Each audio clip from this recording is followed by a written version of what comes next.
Hello students, आज हम लोग आ चुके हैं फायर एंड सेफ्टी के क्लासरूम में।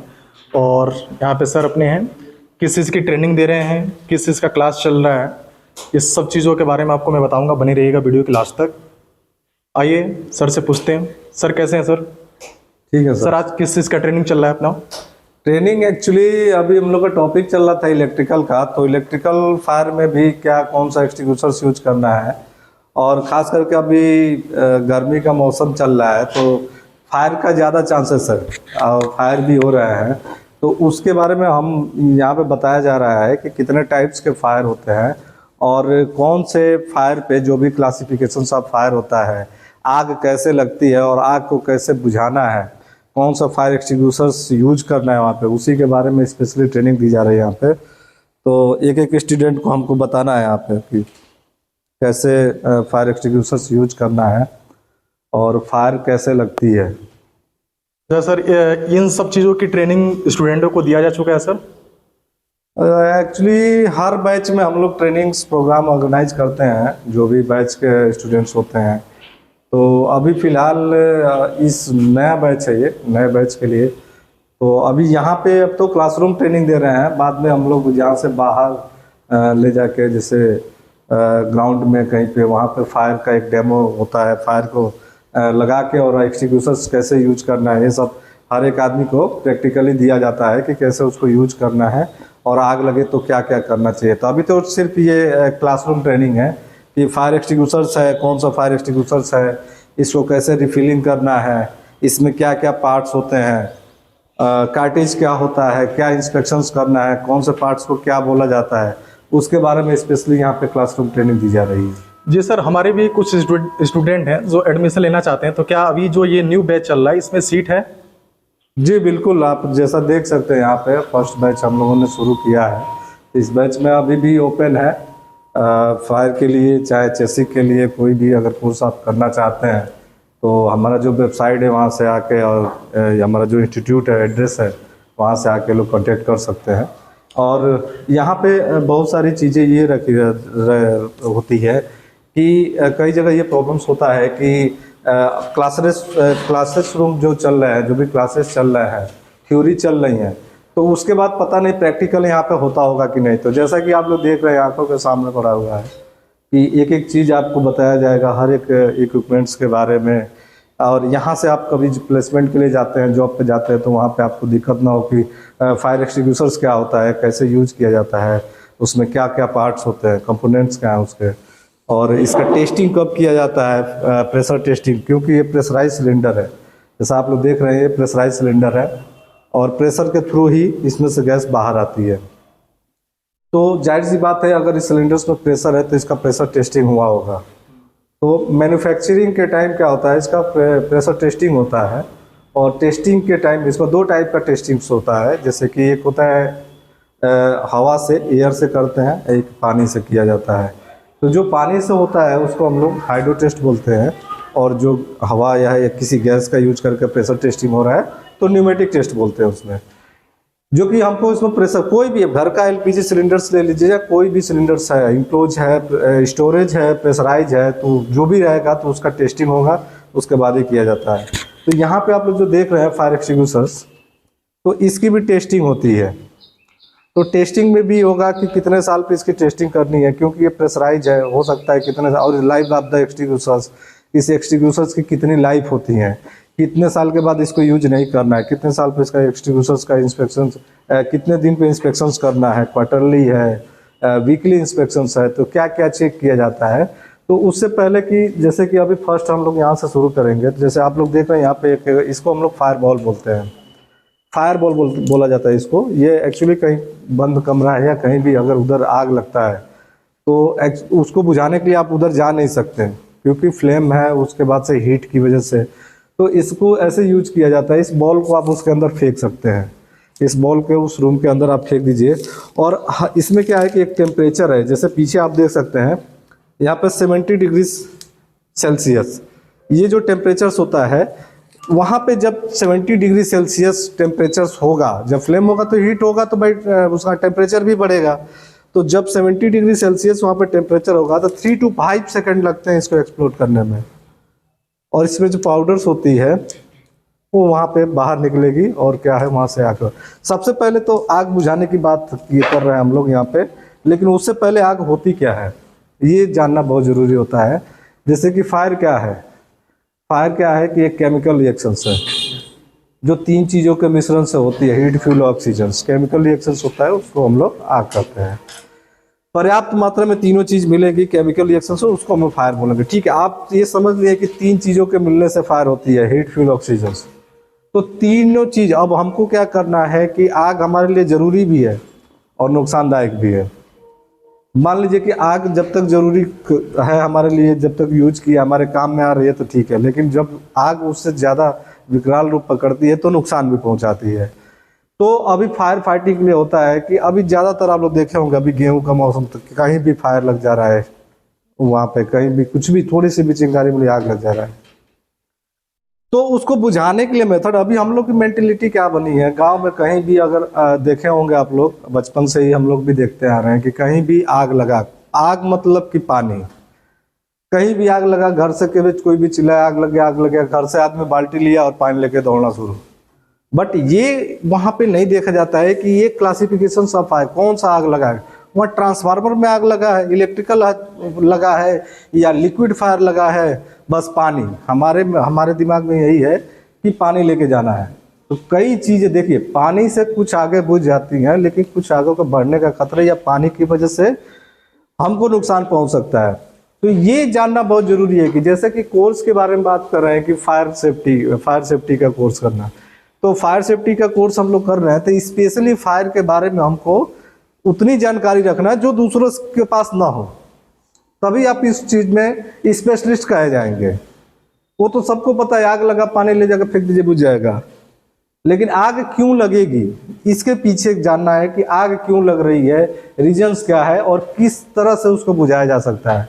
आग की बात की, तीन चीज़ों के मिश्रण हीट फ्यूल ऑक्सीजन से आग लग रही है। अब क्या कर रहे हैं, तीन चीज़ें मिल रही है, आग लग रही है। अब तीनों में से किसी एक को हटा दीजिए, आग अपने आप बुझ जाएगी। तीनों में से कोई भी चीज़, हीट फ्यूल ऑक्सीजन, जब तीन चीज़ों के मिलने से आग लग रही है तो तीनों में से किसी एक को हटा दीजिए। अब वहाँ पे पॉसिबिलिटी देखी जाती है कि कौन इजी तरीके से, आसानी तरीके से उसको हम लोग वहाँ से हटा सकते हैं।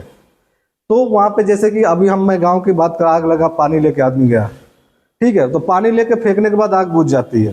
क्यों बुझती है? अब वहाँ से क्या करती है, जो ट्रायंगल है, fire triangle, heat fuel oxygen, उसमें क्या करता है, पानी फेंकने से क्या होता है, आग हीट को हटाता है, वहाँ पे आग ठंडी हो जाती है, तो हीट वहाँ से हटी, हीट हटी, आग बुझ गया।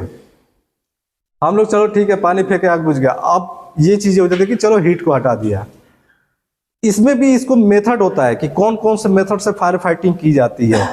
तीन मेथड होता है इसमें, स्टारवेशन मेथड, कूलिंग मेथड और स्मूदनिंग मेथड। कूलिंग मेथड क्या होता है, जैसे कि गर्मी को हटाना, जो फायर ट्रायंगल है, तीन चीजें हीट फ्यूल ऑक्सीजन, उसमें हीट को हटा देना, आग बुझ गई। दूसरा होता है स्टारवेशन मेथड। स्टारवेशन मेथड में क्या होता है कि उसमें से फ्यूल सप्लाई को कट करना, जो जलने वाली वस्तु है उसको आप हटा दीजिए तो आग बुझ गया। और तीसरा होता है स्मूदनिंग। स्मूदनिंग मेथड होता है जिसमें से कटिंग ऑफ ऑक्सीजन सप्लाई को कट करना। अब ये देखा जाता है तीनों फायर में कि किसको हम लोग किस चीज को रोक सकते हैं इजीली।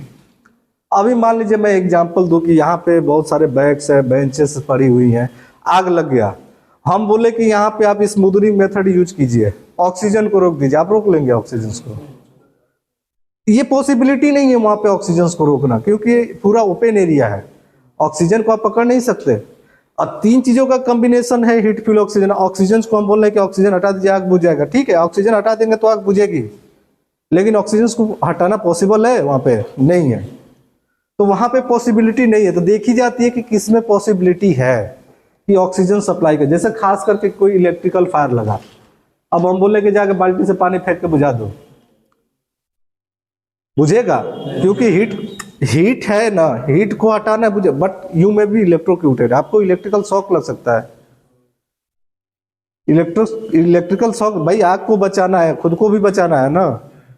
तो वहां पे हम लोग क्या बोलते हैं कि ठीक है आप CO2 का यूज करो। जैसे कंप्यूटर सर्वर्स रूम हो गया, वहां पे इलेक्ट्रिकल फायर हुआ तो वहां पे CO2 कभी भी इंस्टॉल किया जाता है। जैसे कि अभी इसमें भी आगे अभी आप लोग पढ़ेंगे तो फायर एक्सटिंग्विशर रिफिलिंग और installation according to IS 2190, fire extinguisher कहाँ पे कौन सा टाइप का इंस्टॉल करना है, कैसे इंस्पेक्शंस करना है, कितने दिन पे इंस्पेक्शंस करना है, ट्रेवलिंग डिस्टेंस क्या होना चाहिए, मतलब कि फायर एक्सटिंग्विशर कितना दूरी पे होना चाहिए और ज़मीन से कितना हाइट होना चाहिए, ये हर एक चीज़ का एक स्टैंडर्ड होता है, उसको फॉलो किया जाता है। अभी जैसा कि अभी कुछ दिन पहले आप लोग न्यूज़ में देखे होंगे कि 2 लाख वैकेंसियाँ अभी फायरमैन का आ रही हैं। 2 लाख वैकेंसियाँ यूपी में फायरमैन के लिए हर मॉल में लगाया जाएगा, हॉस्पिटल्स में लगाई जाएगी। तो उसमें ये दिया गया है कि सबको ट्रेनिंग दी जाएगी, ट्रेनिंग देने के बाद उसका ज्वाइनिंग किया जाएगा। तो स्पेशली आप लोग ट्रेनिंग, तो यहाँ पे हम लोग भी वही काम कर रहे हैं, ट्रेनिंग ही देना है। तो वही जानना कि कहाँ पे इंस्टॉल करना है, कितनी दूरी पे होना, ट्रेवलिंग डिस्टेंस, फायर का चांसेस क्या है, कैसे उसको कंट्रोल किया जा सकता है, ये सब चीज़ें। तो अभी हम लोग बात कर रहे थे फायर का क्लासिफिकेशन ऑफ फायर, जिसमें कि क्लास A होता है, B होता है, C होता है, D होता है, E भी होता है, कई जगह K भी बोला जाता है क्लास के, उसमें क्लास K जिसमें किचन फायर आता है। तो ये क्लासिफिकेशंस क्यों किया गया है, अलग अलग बांटने के लिए कि अलग अलग फायर एक्सटिंग्विशर से यूज करके हम उसको बुझा सकते हैं। ज़्यादातर अभी क्या होता है कि अभी classification of fire liquid fire हो गया, मान लीजिए क्लास B लिक्विड फायर। तो लिक्विड फायर में क्या है कि उसमें लिक्विड डीजल, पेट्रोल, ये सब केरोसिन ऑयल हो गया, तो ये लिक्विड फायर में आता है। तो इसमें मान लीजिए हम पानी का यूज करें तो पानी फेंकेंगे तो बुझेगा नहीं, बुझेगा, क्योंकि आग और भड़क जाएगी। दूसरा, पानी का डेंसिटी ज़्यादा है, पानी नीचे जाएगा, ऑयल ऊपर आ जाएगा। तो वहाँ पे हम लोग फोम टाइप एक्सटिंग्विशर्स का यूज करते हैं। फोम टाइप एक्सटिंग्विशर्स यूज करेंगे, वो एक क्या है, सर्फ वाला पानी जैसा होता है वैसे जाके ऊपर एक लेयर बना देगा और बैरियर करेगा, आग बुझ जाएगा। तो लिक्विड फायर। अब CO2 की बात करें इलेक्ट्रिकल फायर में, तो इलेक्ट्रिकल फायर में कैसे काम करता है CO2? CO2 जहाँ पे गैसेस होंगी वहाँ पे ऑक्सीजन नहीं आएगा।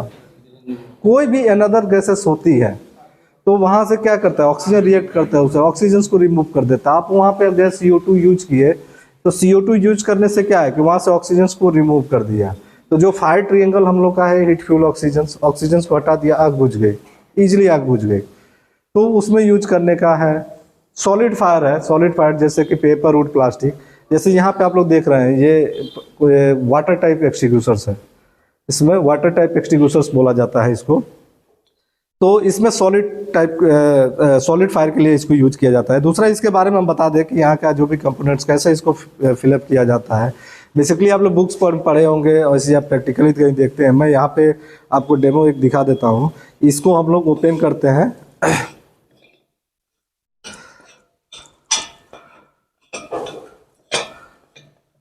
और यहाँ पे आप लोग देख रहे हैं ये इसके साथ जो भी ये सिस्टम्स है, इसको हम लोग कार्ट्रिज बोलते हैं। कार्ट्रिज इसके बिना ये फायर एक्सटिंग्विशर्स ऑपरेट नहीं होने वाला है, इसके बिना फायर एक्सटिंग्विशर्स ऑपरेट नहीं होगा। अभी इसको ओपन करने का है क्लॉकवाइज एंड एंटी क्लॉकवाइज, ये कभी भी विपरीत में। अभी इसको हम जैसे हम लोग अब किसी चीज़ को टाइट करते हैं, इसके उल्टे विपरीत दिशा में हम लोग करेंगे। अब ये खुल गया, ये कार्ट्रिज है, ये कार्ट्रिज है और ये कार्ट्रिज रहेगा, इसी में प्रेशर भरा रहता है। और ये जब ये प्रेशर रिलीज होता है और इसमें पानी भर दिया गया, इस सिलेंडर्स में पानी भर दिया गया, और जब ये प्रेशर रिलीज होता है तो वो क्या करता है कि अंदर जो भी पानी है उसको प्रेशराइज के थ्रू यहाँ से निकलता है। ये जो होस पाइप आप लोग देख रहे हैं, इसको हम लोग, ये जो होस पाइप है यहाँ से ये रिलीज होता है इधर। तो इसमें क्या होता है कि इसमें जो सिस्टम देखें, इसको अभी मान लीजिए हम लोग यहाँ पे लगा कर टाइट कर दिए। अगर कभी भी इसको एक चीज़ और ध्यान रखिएगा कि कभी भी इसको टाइट करता प्रॉपर्ली टाइट होना चाहिए, और जब इसको यूज करना है तो कभी भी अपना फेस इसके ऊपर नहीं होना चाहिए। सपोज मान लीजिए इसमें चेक करते हैं तो हम लोग देखते हैं कि इसका थ्रेड सही है कि नहीं है, मतलब लूज कंडीशंस में रहेगा, स्लिप है तो प्रेशर निकलेगा तो सीधा मुंह पे आकर लग सकता है। तो इसको टाइट करने का। दूसरा, इसमें क्या है ना कि एक पिन होता है, जैसे अभी जब इसको यूज करना है हमको, इसको हम लोग टाइट कर दिए और इस पिन को हम लोग ऐसे प्रेस करते हैं। जब इसको ऐसे दबाएंगे ना तो इधर से निकलेगा और ये इधर के थ्रू निकलेगा। इसमें जब छेद होगा जो कार्ट्रिज है, तो कार्ट्रिज में जो प्रेशर से वो निकलेगा वो पूरे सिलेंडर्स में जाएगा। तो सिलेंडर्स में जब प्रेशर जाएगा तो ये इसको बाहर निकालने की कोशिश करेगा। सेम चीज़ें अभी यहाँ पे जो आप लोग देख रहे हैं कि ये यहाँ पे ये DCP type dry chemical powder, यहाँ पे ये एक्सटिंग्विशर है छोटा भी, ये अभी स्प्रे टाइप्स है। इसमें और इसमें डिफरेंस क्या है? पहले क्या था, पहले ऐसे एक्सटिंग्विशर थे, अभी मेरे पास यहाँ भी एक एक्सटिंग्विशर आप देख सकते हैं। मतलब इसको आप एक बार यूज किए मतलब एक बार आपने ओपन कर दिया तो ये पूरा खत्म होके ही रुकेगा। लेकिन अभी दूसरा यहाँ पे क्या है, ये चीज़ें हैं जो स्प्रे टाइप्स होती हैं, आपको जितना ज़रूरत है उतना यूज कीजिए, फिर उसको छोड़ देंगे फिर बंद हो जाएगा, ठीक है। तो ये इसका जो फायर एक्सटिंग्विशर से ऑपरेट करने का जो फार्मूला होता है, जैसे सबको बताया गया कि पास, PASS, पुल द पिन, ये जो पिन है ये सेफ्टी पिन होता है, इसको कभी लॉक करके नहीं रखा जाता है। ये इसको क्या करना है, कभी भी इनकेस आप कभी फायर होता है तो आप इसको पुल द पिन को निकालना है। और ये जो हम लोग का जो होस पाइप है, प्रेशर रिलीज बॉल्व है, जो होस पाइप है, इसको aim at base of fire, जो आग का जो बेस है जहाँ से शुरू हो रही है उस पर एम करना है। और उसके बाद इस स्वीप साइड टू साइड, इसको प्रेस करेंगे सेम इसी की तरह ये भी पूरा निकलेगा। और सिर्फ जैसे झाड़ू लगाया जाता है वैसे स्वीप साइड टू साइड करके बाद में फायर बुझ जाएगा। ये भी स्प्रे टाइप्स है। ये यहाँ पे कुछ अलग अलग टाइप्स के कार्टिज रखे हुए हैं, कार्टिज। तो इसमें CO2 टाइप का कार्टिज, इसमें CO2 गैस भरी जाती है। और पाउडर्स की बात करेंगे इसमें, कि इसमें जो पाउडर्स भरे जाते हैं, सोडियम बिकार्बोनेट होता है, तो हाँ, तो उसमें पाउडर भर के। और दूसरा जो इसका एक्सपायरी डेट और ये भी यहाँ पे लगा हुआ है, और मैन्युफैक्चरिंग डेट भी आप इसमें देख सकते हैं। दूसरा बात करेंगे कि टेस्टिंग कितने दिन पे की जाती है, प्रेशर टेस्टिंग। तो सारे सिलेंडर्स जो होते हैं, जो भी एक सिलेंडर्स है, ईच एंड एवरीथिंग सिलेंडर्स जो होते हैं, हर 3 साल पे की जाती है। CO2 जो होता है, कार्बन डाइऑक्साइड, उसको 5 साल पे किया जाता है। अब बात आती है कि प्रेशर कितना देर रखना है, कितना kg प्रेशर रहेगा। 35 kg प्रेशर रहता है 2.5 मिनट्स के लिए, और CO2 में 250 kg प्रेशर रहता है। अब एक चीज़ इसमें याद करने का सिंपल सा चीज़ कि हर 3 साल पे करना है, CO2 का खाली 5 साल पे करना है। लाइफ ऑफ द एक्सटिंग्विशर, कितने साल तक इसको ऐसा टेस्टिंग करके रखना है, बाद में छोड़ देना है, यूज करना है।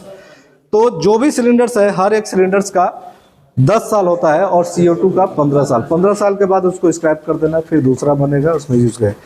ये आपको यहाँ पे एक चीज़ दिखाई जाएगी, ये CO2 का है, इसको हम लोग को डिस्चार्ज ट्यूब बोलते हैं या ट्यूब हॉर्न बोलते हैं।